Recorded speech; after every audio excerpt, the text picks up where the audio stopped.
Ayaw gumana sa push start. So paano ba natin i-check? Ang kailangan mo lang naman yung i-check yung kanyang push start switch. So syempre titingnan mo rin kung may kuryente yung iyong motor. So yan. Tapos starter relay.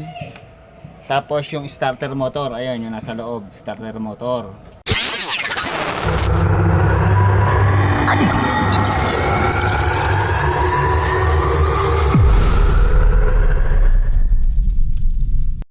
Ayaw gumana sa push start. So paano ba natin i-check?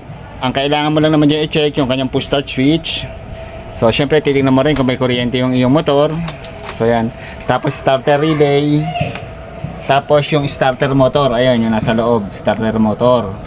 Ngayon, kung kompleto naman lahat, gumagana yung push start switch, may kuryente, ayos ang starter relay, ayos ang starter motor, ibig sabihin yung Bendix drive. Yung Bendix drive naman matatagpuan mo yan dito sa loob ng iyong CVT. So nandito yan, yung pinaiikot nitong starter motor. So ito yung starter motor.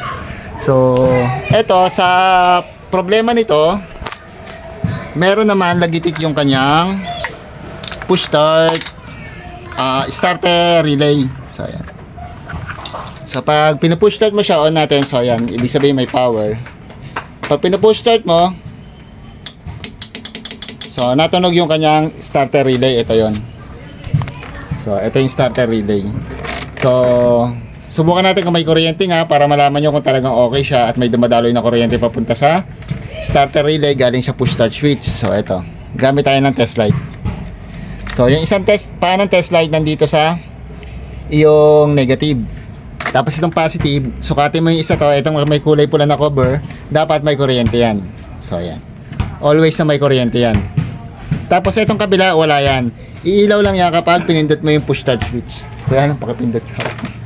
So pag pinindot mo yung push start switch, yung kuryente rito lilipat dito sa yan. So bitaw ko yan. So ibig sabihin, okay ang relay at okay rin ang iyong push start switch.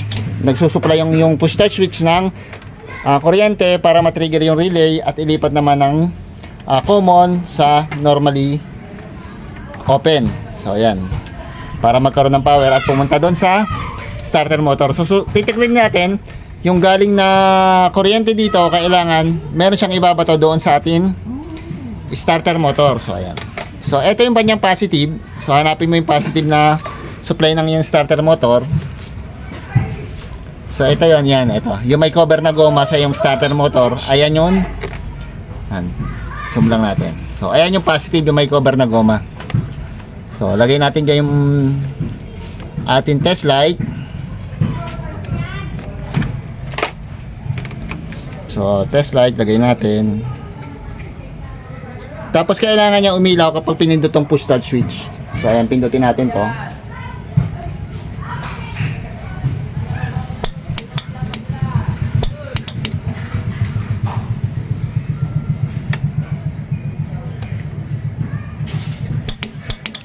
So ayan, ibig sabihin mula push start switch papunta sa yung starter relay, nagsusupply ng kuryente. Yung starter relay mo papunta naman sa yung starter motor, nagsusupply rin ng kuryente. So ayan. So ang problema na niyan ay yung starter motor mo, mga ka-workshop. So babaklasin natin yung starter motor nito.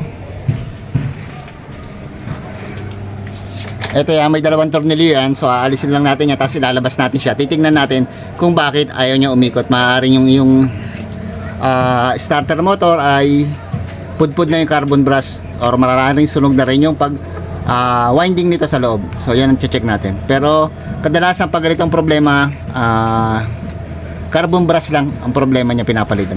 So ayan.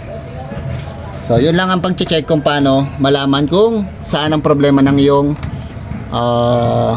bakit ayaw gumana ng iyong push start, no, sa iyong motor. So yun ang mga dapat mong i-check: push start switch, starter relay, kuryente, battery, tsaka yung iyong starter motor. So kung lahat yan okay, doon ka na magpuproceed sa iyong Bendix drive, mga ka-workshop. So yun ang mga nagpapatakbo sa atin push start system ng ating motor. So yan. So syempre kailangan yung battery mo goods, no, kasi baka naman gumagana nga pero yung battery mo naman sobrang lobat na. So yun, isa rin yun sa dahilan. So yan ang mga tips para kung paano i-check o i-diagnose kung ano ang problema ng push start switch system ng iyong motor. So ayan, tatanggalin natin kanyang starter motor, tapos titingnan natin kung anong problema doon sa loob. So, yan ang mga ka-workshop, nakalas na namin yung kanyang starter motor. So, ito. Kung mapapansin nyo, medyo, hindi lang medyo, no? Ayan, indikasyon na nasunog yung kanyang coil. So, ayan. Yung magnetic wire niya, ayan. Pero, susubukan natin, baka gumana pa naman dahil hindi pa naman siya sunog na sunog. Pero, kung sakasakali lang, no, na ganito sa inyo, mas mainam na palit na lang yung lang buong starter motor. Tsaka isa pa, yun nga, tama ang hinala ko, carbon brush. So, ayan. Ito na yung carbon brush niya. So, ayan, natanggal na siya. Tapos yung isa, ito. Pudpud na. Tapos, sobrang dumi na rin yung kanyang starter motor assembly. So, ayan. Nilinisin na rin natin ito ng gasolina. Ayan. Tapos, papalitan natin ng carbon brush. Ayan. Para gumana yung kanyang starter motor na mapaandar yung motor. So, ayan. So pag magtatanggal kayo ng ganito mga ka-workshop, no, napakahirap nito. Kailangan lalagyan nyo ng tanda, no? Guguhitan nyo yan, tsaka yung kapartner nya. So ayan. Ayan yung tips.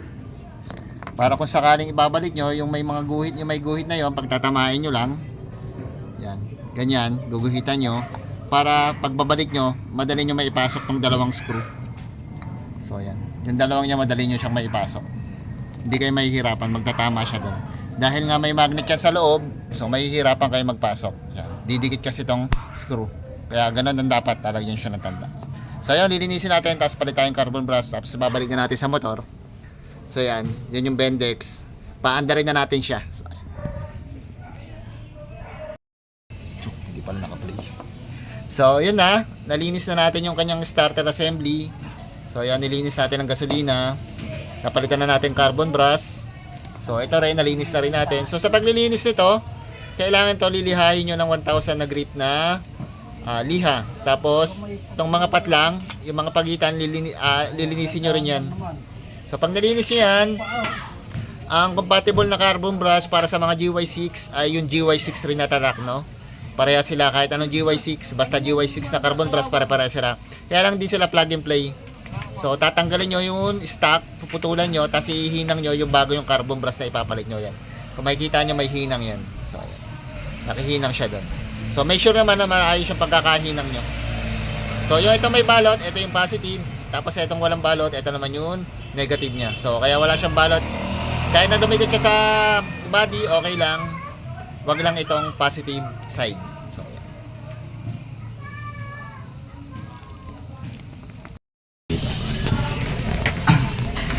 Hindi, ganun. Pabalik ka dyan. Dito ka, baba ka. Focus mo lang dyan. So, ayun mga ka-workshop, paano mo naman malalaman kung okay na, no? Na maayos yung pagkakabit ng carbon brush mo? Siyempre, ima-manual test mo yan. So, sa battery, so, lagay ka ng wire, additional wire, para sa positive. Tapos ito, idikit nyo to dito sa negative. So, ayan. Tapos itong pin na to, ito yung positive nya. Positive line, tapos itong body, wool yan, negative line. So, ayan. Negative, tas positive to. So, kailangan pag tinesting mo to, kailangan halos papalag sa kamay mo yung starter motor. Ibig sabihin nun, mas malakas ang ikot niya, no? Malakas ang function. So, ayan.